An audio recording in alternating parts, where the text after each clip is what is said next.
Sharing, location, documents, photo आणि contact. WhatsApp sharing, location, documents, photo आणि contact. Ramesh एक कंत्राटदार आहे. क्लायंटने रमेशला फोन करून प्रोजेक्ट संबंधित सर्व कागदपत्र व्हॉट्सॲपवर शेअर करायला सांगितली. पण ते कसं करायचं हे रमेशला माहीतच नाही. रमेश सोबत आपण सुद्धा व्हॉट्सॲपद्वारे लोकेशन, फोन नंबर आणि कागदपत्र कशी पाठवायची ते पाहू.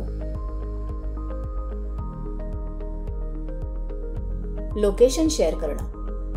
व्हॉट्सॲपवर लोकेशन म्हणजेच ठिकाण शेअर करण्यासाठी नोटिफिकेशन ट्रे खाली जाऊन मोबाईलचं लोकेशन चालू आहे की नाही हे तपासून घ्या. ते जर बंद असेल तर चालू करा. त्यानंतर व्हॉट्सॲपवर जाऊन ज्या व्यक्तीला किंवा ग्रुपवर लोकेशन पाठवायचं आहे त्याचं नाव, मग अटॅचमेंटची खूण म्हणजे यू क्लिपच्या आयकॉनवर टॅप करा. त्यावर टॅप केल्यावर तुम्हाला 2 पर्याय दिसतील. पहिला लाईव्ह लोकेशन, दुसरा करंट लोकेशन. लाईव्ह लोकेशनवर गेलात तर तुम्ही जिथे आहात ते लोकेशन शेअर होतं. हे तुम्ही 15 मिनिटं, 1 तास किंवा 8 तासांसाठी शेअर करू शकता.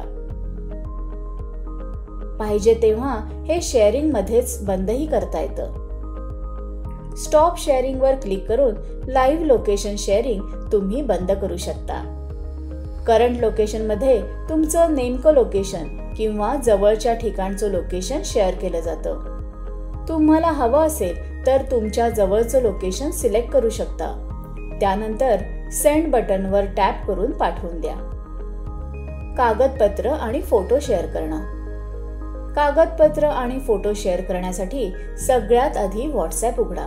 मग ज्या व्यक्तीला किंवा ग्रुपवर फोटो अथवा डॉक्युमेंट पाठवायचं आहे त्याचं नाव निवडा. त्यानंतर अटॅचमेंटची खूण म्हणजे यू क्लिपच्या आयकॉनवर टॅप करा. फोटोसाठी गॅलरी आणि कागदपत्रांसाठी डॉक्युमेंट हा पर्याय निवडा. आवश्यक ते डॉक्युमेंट किंवा फोटो निवडून सेंड या बटनावर क्लिक करा आणि शेअर करा. कॉन्टॅक्ट शेअर करणं. कॉन्टॅक्ट नंबर म्हणजेच संपर्क शेअर करताना फोटो किंवा डॉक्युमेंट सारखंच करायचं आहे. अटॅचमेंटची खूण म्हणजे यू क्लिपच्या आयकॉनवर टॅप करा. कॉन्टॅक्ट पर्याय निवडा. क्लिक केल्यावर तुम्हाला तुमच्या मोबाईलमधील आणि सिम कार्डचे नंबर दिसतील. जो नंबर पाठवायचा असेल तो निवडा आणि हिरव्या बटनावर क्लिक करून सेंड करा, म्हणजेच पाठवून द्या. रमेश आता कोणत्याही समस्येशिवाय प्रोजेक्टसाठी लागणारी डॉक्युमेंट्स त्याच्या क्लायंटकडे शेअर करू शकतो. तुम्ही देखील व्हॉट्सॲपचा वापर आपलं काम सोपं करण्यासाठी करा.